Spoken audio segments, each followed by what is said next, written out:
Going from one football to another football topic, let's talk about fantasy football. Let's talk about fantasy football. We the last 2 weeks, I lost one, then won one. You're on a win streak. You're now the number one team in the league. Mm-hmm. Congratulations. You have like a 90% chance of making the playoffs. Yeah. You want to talk about your team for a little bit? I got a lot more trades. So my team for the most part stays pretty stagnant. I still got my main core. Obviously, David Montgomery went down.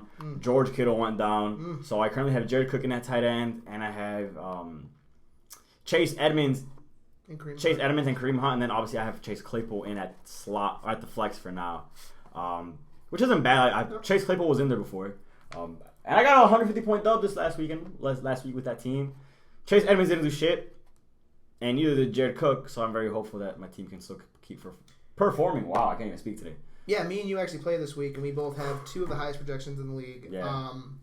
Adrian has the highest projection, I think. Well, yeah, but I think his team's also very hot right now. Yes, that's what I was gonna say too. Like he's riding a hot wave. I'm glad you brought up Adrian because the first thing I want to talk about my team for everyone back home is that I did a major trade, and it's a trade that after 1 week I lost miserably, but I'm a steady guy. Chestnut checkers. Chestnut checkers. I think in the long run I won the trade, and people can watch this, and when they watch this right now, they might be like, this guy's a fucking idiot. Mm-hmm. And what I'll say right now is I love Jamar Chase. Yep. And I still follow him on Instagram, and every single day I miss him. Sadly, I traded my top two wide receivers so far this season. I traded Mike Williams and Jamar Chase to upgrade to Terry McLaurin and T. Higgins. Yeah. And a big reason why is that I think in the long run, T. Higgins has a more stable role in what he does than Jamar Chase. I love Jamar Chase. He's going to win Rookie of the Year, and I hope he puts up 20 a week. I really do. I think he's that good of a player. But I think a lot of the points he's getting is coming off these 70-yard scramble drill, somehow breaks coverage and finds the end zone kind of plays, and eventually those slow down. I understand they might not with Jamar, but they do. Mike Williams is currently the number 2 wide receiver in fantasy football. He just dropped 36 points. Yeah. I still haven't bought it. And it's crazy because every other person on the planet has, and I think he's got what it takes to be a wide receiver 1, but I just can't put him in wide receiver 1 conversation yet. I can't. I think he's a wide receiver 2. I think when LA has those games where they're not playing a team that can score 40 points against them and they're up 30-10 in the second quarter, it's going to fall off. They're going to have games where it's ends 17-10 because it's later in the season. They're going to have days where an offensive lineman gets injured and Justin Herbert doesn't have time, or Herbert's not throwing the ball as crisp and all that, or not as deep, and Keenan Allen gets used more than Mike Williams. So I wanted to let you speak and to get your entire point across because I completely understand it. The only thing that I remember, like I even told you this when you told me the trade is very correct. Like what I told you for the trade is, I feel like you reacted too quickly to the fact that Mike Williams had a bad week. Right, and I told you, I was like, I feel like you should have maybe just waited another week, write it out, and if he performs shitty again, then go ahead and trade him. But until otherwise proven, like innocent until proven guilty. Like until he proves that he can't perform, then trade him away. I told you, like especially with Jamar Chase, like Jamar Chase, the Jamar part is the one that hurts. I know you talked about like, he keeps getting these big plays, but I think at least up to now, from what he's shown, that just goes to show, wow, his playmaking ability. Like he's a dog. Like he gets open. I agree. He could run routes, catch good balls. I know that dropping balls was an issue at first that people had, but he's a fucking legit stud. And so that's why. Here's my thing though. They're the number 2 and the number 8 wide receiver in fantasy right now, which is why it stings. May I remind you, I had them for most of their number 2 and number 8 runs, so it's not like I missed out on a lot of points yet. I think the downfall happens when fantasy matters. The last 4 or 5 weeks in the playoffs. Yeah. They face tougher guys and all that. And my thing is that Jamar Chase and Mike Williams, in my eyes, call me crazy, are wide receiver 2s in fantasy. Jamar Chase, I think, is a solid wide receiver 2 with a lot of upside. And I think Mike Williams is about middle of the pack wide receiver 2 with high upside. Very, very high upside. Thing is, right now, they're both playing like wide receiver 1s. No, they're playing like they're trying to be the number 1 in the top league. Echelon, yeah. My thing is when you move forward, that's how a guy gets to. Terry McLaurin is a certified wide receiver 1. And you had some skepticism towards him, and I respect why you did. Yeah. But my thing is that like he has one of those situations in fantasy where it's just you got a bad defense, you got no other weapons on offense, you are the guy, and you have a quarterback who can throw the ball at times and wants to get it to you. He's had the most targets. He's had this. Only one person's had more targets than him. And you know who that person is? Your dude Devontae Adams. Devontae Adams is the GOAT. So even this past week, in my head, I was kind of thinking of mocking up a trade for Robert to give him Terry McLaurin and like Aaron Jones for Nick Chubb and DeAndre, because I feel like DeAndre, I think, is the number one wide receiver in the league right now in terms of like actual wide receiver, not fantasy, actual wide receiver. D-Hop number one. Take time, Devontae. I gave you your moment. Yeah, but I sat there and I was like, Terry isn't that like.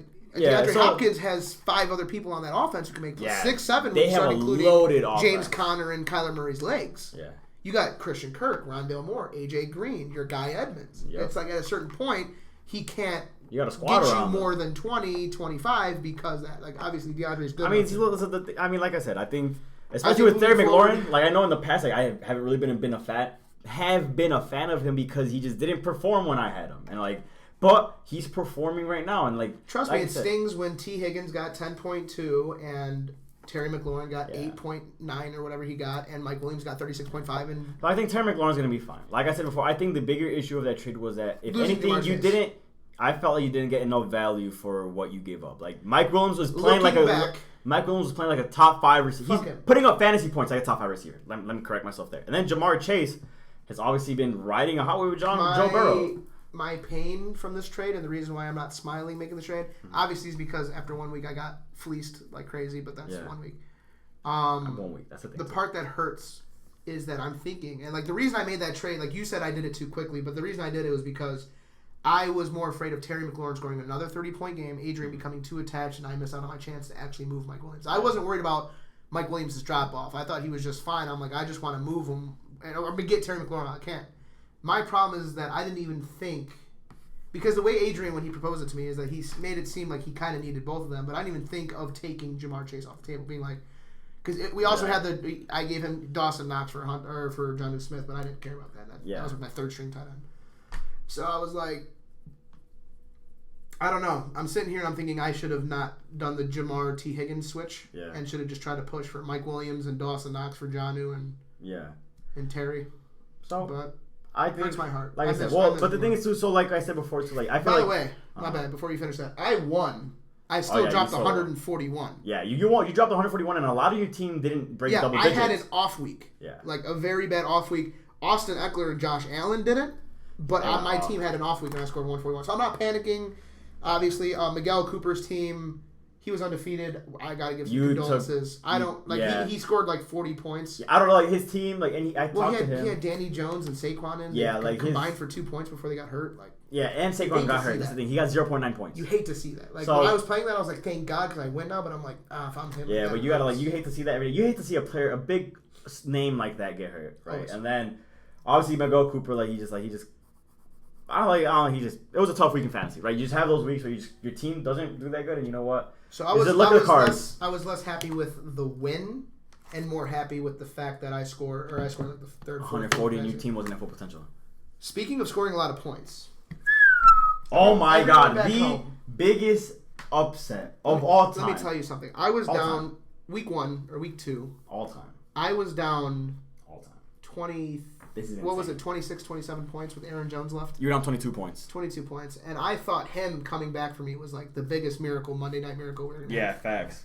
Saul was playing Adrian, and Adrian was almost locked in to start 4-1. Yeah, so ESPN had him at a 99% win projection. Saul had 1% chance because Monday night, Saul had Lamar Jackson, Jonathan Taylor, Mark Andrews, but the Indy defense.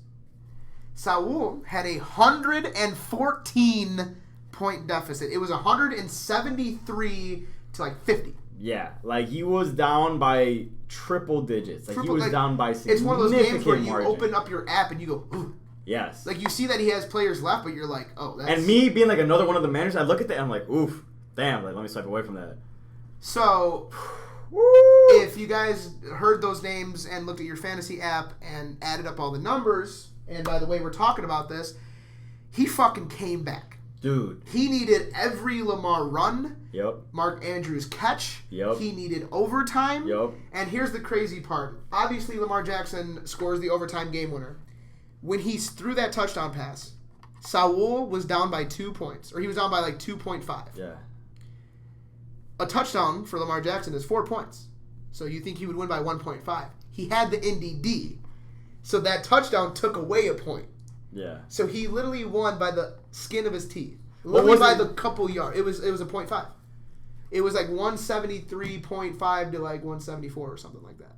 Like 0.2 I think you're right. But yeah, he won like by not even. He didn't even win by a full point.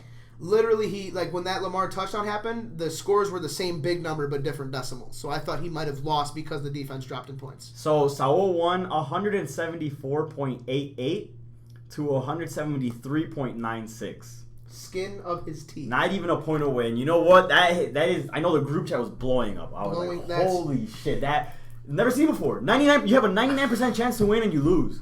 I want to send my condolences to Miguel Cooper for his team. But I want to send my condolences to Adrian Aviles for that night. That Adrian had a terrible So, night. obviously, he loses that game. You never want to lose in fantasy. But Adrian's a parlay guy. Yep. And he hits a lot of them.